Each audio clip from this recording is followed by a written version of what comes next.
Welcome friends. आज की इस वीडियो में हम आपको सिखाने वाले हैं कि प्लास्टिक कूलर की वायरिंग विद 3 रोटरी स्विचेस के साथ में किस तरह से की जाती है। ये दोस्तों मैं आपको प्रैक्टिकली और डायग्राम दोनों के ज़रिए समझाने वाला हूँ। ये हमारे पास एक प्लास्टिक कूलर है। इसे आप माइक्रो साइज़ भी मान सकते हो। एक इससे छोटा मिनी भी आता है, तो उसमें भी सेम तरह की वायरिंग होती है।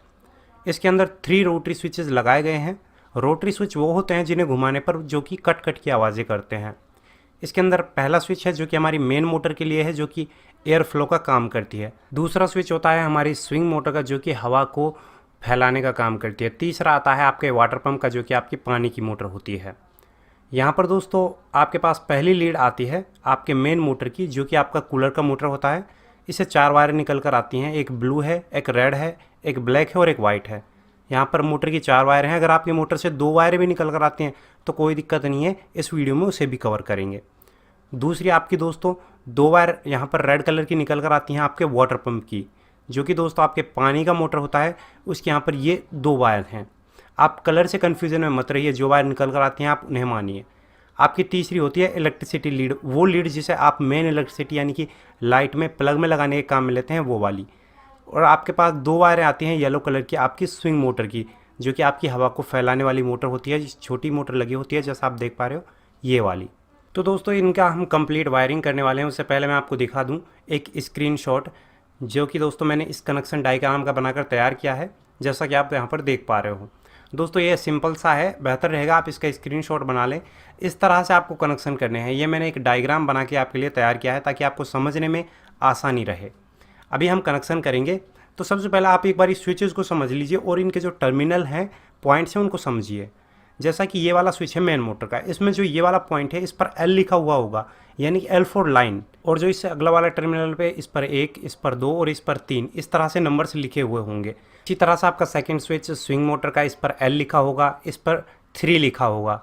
अब हो सकता है इसमें 2 ही पॉइंट हैं, आपके स्विच में 4 पॉइंट हों। ये पंप वाला है, इस पर एल होगा यानी कि लाइन, और ये पहला, ये दूसरा और ये तीसरा। इसी तरह से पॉइंट बने होते हैं। जैसा कि देखो मैं आपको पास से दिखाता हूँ, आप देख सकते हो जो ये वाला पॉइंट है हमारा, ये वाला, इस पर एल लिखा हुआ होता है। ये आपका पहला हो जाता है, यानी कि ये सेकंड और ये थर्ड। अब ये आपके सभी स्विचेस में ये नंबर्स लिखे हुए होंगे, तो आपको इतना कन्फ्यूज़न में आने की ज़रूरत नहीं है। अभी आप कनेक्शन करोगे तो आपको करना क्या है, पहला तो आप ऐसा कीजिए, आप अपनी इलेक्ट्रिसिटी वाली लीड को लीजिए, मेन लाइन है, उसका 2 वायर हैं, एक रेड है यहाँ पर, एक ब्लैक है। इन दोनों में से कोई भी एक वायर ले लीजिए, कोई भी एक, चाहे आप रेड ले लीजिए या फिर आप ब्लैक ले लीजिए, या फिर मैं ब्लैक ले लेता हूँ, ठीक है। एक वायर हमने ले लिया इलेक्ट्रिसिटी का ब्लैक। इसके बाद आपके पंप से 2 वायर निकल कर आती हैं आपकी पानी की मोटर से, यहाँ पर दोनों रेड कलर की हैं। इनमें से आपको कोई भी एक वायर ले लेनी है, दोनों में से कोई भी एक रैंडम वायर ले लीजिए, कोई दिक्कत नहीं है, एक वायर ले लेनी है और इसे इस इलेक्ट्रिसिटी वाली लीड के साथ में जोड़ दीजिए। अगली बारी आती है आपके मोटर की वायर की। अगर आपकी मेन मोटर से 4 वायरें निकल कर आती हैं, ब्लू, ब्लैक, रेड और वाइट, तो इनमें से आपको ब्लू वायर लेनी है। और अगर आपकी मेन मोटर से आती ही 2 वायर हैं, तो उन दोनों वायर्स में से कोई भी एक वायर ले लीजिए और इन वायर्स के साथ में जोड़ दीजिए जहाँ पर हम ब्लू वायर को जोड़ रहे हैं, ठीक है। इसके बाद आपकी जो स्विंग मोटर है उससे 2 वायरें निकल कर आती हैं येलो कलर की। इन दोनों येलो कलर की वायर्स में से कोई भी एक वायर ले लीजिए। इसमें दोस्तों न्यूट्रल और फेस का कोई चक्कर नहीं होता, कोई भी एक वायर ले लीजिए और इन चारों वायर्स को एक साथ करके एक साथ ज्वाइंट कर दीजिए। अब यहाँ पर दोस्तों हमने क्या किया, इन 4 वायर्स को एक साथ ज्वाइंट कर दिया और ज्वाइंट करने के बाद में इन 4 वायर्स को हम टेप लगाकर कवर कर देंगे। एक मेन मोटर का वायर लेना है, एक पंप का लेना है, एक स्विंग मोटर का लेना है और एक इलेक्ट्रिसिटी का लेना है, और 4 वायर्स को एक जगह कर कर टेप कर देना है, जैसा कि आप यहाँ पर देख पा रहे हो। भाई दोस्तों बारी है हमारे मोटर के वायर्स को स्विचेस के साथ में जोड़ने की। तो हमारी इलेक्ट्रिसिटी वाली लीड से एक वायर बच जाती है रेड कलर की, ठीक है। इस रेड कलर की वायर को हमें, जो हमारी पहली वाली स्विच की एल पॉइंट है, ये इस पर एल लिखा हुआ है, ये वाली पॉइंट इस पर लगाना है और सेकंड वाली पर भी लगाना है और थर्ड वाली पर भी लगानी है। तीनों स्विचेस के जो एल वाले पॉइंट हैं उस पर तीनों पर एक ही इलेक्ट्रिसिटी का वायर लगाना है, वो कि ये है। इसे हम लगाने के लिए क्या करेंगे, पहले इस वायर के साथ में हम एक और छोटा वायर जोड़ लेंगे ताकि हम इसे सभी स्विचेस पर लगा सकें, अटैच कर सकें। आपके 3 रोटरी स्विचेस में 3 पॉइंट होंगे एल एल एल, तीनों पर एक वायर की कनेक्शन देनी है। जैसा कि दोस्तों मैंने इसके साथ एक वायर और जोड़ी हमारे इलेक्ट्रिसिटी के वायर के साथ में। पहले मेन मोटर वाली जो स्विच थी उसकी एल पॉइंट पर हमने इस वायर को लगा दिया। इसके बाद दोस्तों जो ये वाली वायर है इसमें हम एक और वायर जोड़ लेते हैं ताकि जो कि पंप वाली स्विच पर भी हम इस वायर का कनेक्शन दे सकें। इसे हम जो हमारी स्विंग मोटर है उसकी एल वाली पॉइंट पर लगा देते हैं। यहाँ पर दोस्तों जो है इसकी एल वाली पॉइंट है, सभी पॉइंट्स पर यह लिखा हुआ है दोस्तों 1 2 3 और एल। एल का मतलब है कि उसमें आपको लाइन यानी कि सप्लाई देनी है। इसके बाद जो आपका ये वायर बचा हुआ है इसे पंप की एल वाली पॉइंट पर जोड़ दीजिए। तो जैसा कि दोस्तों आपने देखा कि हमने क्या करना है, जो हमारी इलेक्ट्रिसिटी का एक वायर बचता है वो तीनों स्विचेज की एल वाली पॉइंट पर सप्लाई देना है, एल वाले टर्मिनल पर लगाना है इस तरह से, जैसा कि आप वीडियो में देख पा रहे हो। सेम डिट्टो कॉपी करना है। अभी इसके बाद आपको करना क्या है, यहाँ पर दोस्तों हम फर्स्ट लेवल पर जो हमारा पंप का जो स्विच है उसमें पंप की वायर लगाकर कंप्लीट करते हैं। तो हमारे पास पंप की एक वायर बची हुई है और यहाँ पर हमने एक वायर को पहले ही इलेक्ट्रिसिटी की जो ब्लैक वाली वायर थी उसके साथ में लगाकर कंप्लीट कर दिया था। जहाँ पर 4 वायर को हमने एक जगह ज्वाइंट किया था, बचती है एक वायर, इसे आपको पंप के स्विच पर लगाना है। तो जब आप पंप के स्विच पर लगाओगे ना तो यहाँ पर आपके पास में पंप वाले स्विच पर 3 टर्मिनल खाली हैं, 1 2 और 3। अब आपको करना क्या है, पंप वाली वायर को इन तीनों टर्मिनल पर किसी भी एक टर्मिनल पर लगा देना है। चाहे आप पहले पर लगाइए या फिर दूसरे पर लगाइए या फिर तीसरे पर। तो यहाँ पर मैं इसे पहले पर लगा देता हूँ। आप किसी पर भी लगा सकते हो, उसका कोई दिक्कत नहीं है। अगर आपके पंप पर जो स्विच के 2 ही टर्मिनल हैं तो एक बचता है उस पर लगा दीजिए। बारी आ जाती है आपके स्विंग मोटर की। तो स्विंग मोटर से 2 वायर आती हैं, एक तो हमारे पास ये रही येलो कलर की, और जो इसकी एक वायर थी वो हमने इलेक्ट्रिसिटी की ब्लैक वाली वायर के साथ में जोड़ ही दी। तो इस वाली वायर को हम जो स्विंग मोटर का हमारा जो रोटरी स्विच है उसके पीछे की तरफ यहाँ पर हमें एक टर्मिनल मिलता है, ये सामने तीसरा वाला, इस पर लगाकर कंप्लीट कर देते हैं। अगर यहाँ पर आपके पास में 4 टर्मिनल होते ना इस स्विच पर, जिस तरह से पंप के स्विच में है, तो किसी भी एक टर्मिनल पर लगा सकते थे। तो यहाँ पर तो 2 ही हैं, तो तीसरी वाली पर लगाएंगे हम।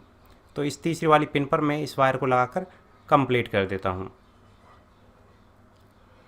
तो दोस्तों ये तो आपका हो गया स्विंग मोटर का कनेक्शन। ये आती है दोस्तों हमारे मेन एयर मोटर के वायर्स की। जैसा कि दोस्तों मैंने आपको बताया, अगर आपके मोटर से 2 वायर निकल कर आती है ना, जैसा कि एक तो हमने लगा ही दी इलेक्ट्रिसिटी की इस वाली लीड के साथ में, और जो हमारे पास अब एक बचेगी उसे आप यहाँ पर 3 पॉइंट खाली हैं, किसी एक पर भी लगा दीजिए। तो इस तरह तो आपको 2 वायर्स वाली मोटर का कनेक्शन करना है, वो तो हो गया कंप्लीट। और अगर इसी तरह से सेम कंडीशन में 3 वायर आती हैं तो पहली वाली पिन पर लगाइए आप अपने रेड वायर को, जिस पर 1 नंबर लिखा हुआ है। तो यहाँ पर दोस्तों हम क्या करते हैं, जो हमारी रेड वाली वायर है उसे पिन नंबर फर्स्ट यानी कि पहले टर्मिनल पर लगा देते हैं। ये हमने रेड वायर लगा कर की कंप्लीट। जो सेकंड वाली पिन है आपकी, सेकंड वाला टर्मिनल है, उस पर आपको वाइट वायर लगानी है आपकी। एक्चुअल में दोस्तों रेड, ब्लैक और वाइट ये सभी स्पीड वायर हैं, और जो आपका ब्लैक वायर है वो आपको 3 पर लगा देना है, यानी कि तीसरा नंबर वाली पिन पर लगा देना है। यहाँ पर दोस्तों ब्लैक हाई स्पीड होता है, अगर आप ब्लू और ब्लैक में लगाते हो ना सीधी सप्लाई तो वो हाई स्पीड रहेगा। तो दोस्तों ये हो गया आपके कंप्लीट कनेक्शन। तो इनमें दोस्तों डरने वाली तो कोई बात ही नहीं है, देखो कितने आसानी से हो गए। इसी तरह से आपको कर लेने हैं। चलो दोस्तों अभी आपका थोड़ा कन्फ्यूजन दूर करते हैं और एक बारी फिर से रिवीजन करते हैं। देखो पहला होता है आपका पंप, सेकंड है आपका एयर मोटर, तीसरा है आपका स्विंग मोटर और चौथा है आपका इलेक्ट्रिसिटी लीड। आपको करना क्या है, आपके कूलर की पंप की एक वायर, आपके एयर मोटर की एक ब्लू वायर और कोई भी आपके स्विंग मोटर की एक येलो वायर ले लेनी है, और कोई भी आपको इलेक्ट्रिसिटी की एक वायर ले लेनी है, और इन चारों वायर को आपको एक जगह कर देना है जैसा कि हमने यहाँ पर किया हुआ है। वैसे दोस्तों आपको एक बात बताऊँ, स्विंग का मतलब ना हिंदी में झूला होता है। अभी दोस्तों क्या है कि ये हमारी इलेक्ट्रिसिटी की एक वायर जिसकी सप्लाई आपको तीनों स्विचेस के एल वाले पॉइंट पर देनी है, यानी कि ये एल यानी कि लाइन का इनपुट वाला पॉइंट होता है जो तीनों स्विचेस में एक ही वायर की सप्लाई दे देनी है। जैसे कि हमने वायर्स को जोड़ कर तीनों स्विचेस में एल वाले पॉइंट्स पर एक लाइन यानी कि इलेक्ट्रिसिटी की सप्लाई दी। इसके बाद आपके पंप्स के एक वायर बचा है जो कि आपको पंप के 3 टर्मिनल खाली हैं, किसी पर भी लगा दीजिए जैसा कि हमने पहले टर्मिनल पर लगाया। स्विंग वाली मोटर में एक वायर बचा है, इसे आपके पास एक टर्मिनल बचता है तो इस पर लगा दीजिए जैसा कि वीडियो में लगाया गया है। और तीसरे नंबर पर जो आपका स्विच है इस पर अगर आपकी मोटर से 2 वायर आते हैं तो एक तो आपने जोड़ दिया ब्लैक के साथ में और बचता है एक को आप कहीं पर भी जोड़ दीजिए, पहले दूसरे तीसरे किसी भी एक पॉइंट में। अगर ये कंडीशन है जैसा वीडियो में है तो ऐसा कीजिए, पहले पर रेड जोड़िए, दूसरे पर आपको वाइट जोड़ना है और तीसरे पर ब्लैक जोड़ना है। तो भैया कनेक्शन हो गए कंप्लीट। बॉक्स पैनल को कर देते हैं बंद और दोस्तों कूलर की इलेक्ट्रिसिटी के वायर्स को लगाते हैं और एक बार इसे चला कर देख लेते हैं। तो दोस्तों हमारे कनेक्शन कम्प्लीटली वर्क कर रहे हैं, कोई दिक्कत हमारे साथ है नहीं। तो दोस्तों यह आसान तरीका था कूलर मोटर वायर कनेक्शन करने का। फिर भी आपको कोई समस्या रहती है तो आप हमें कमेंट कीजिए, आपके हर एक कमेंट का रिप्लाई मिलेगा। दोस्तों वीडियो आपको पसंद आया तो इस वीडियो को लाइक कीजिए, ज़्यादा से ज़्यादा अपने दोस्तों के साथ में शेयर कीजिए, हमारे चैनल को सब्सक्राइब करने के साथ में बेल नोटिफिकेशन को जरूर से प्रेस कर दीजिए ताकि हमारी आने वाली हर एक लेटेस्ट वीडियो की अपडेट मिले आपको सबसे पहले। धन्यवाद।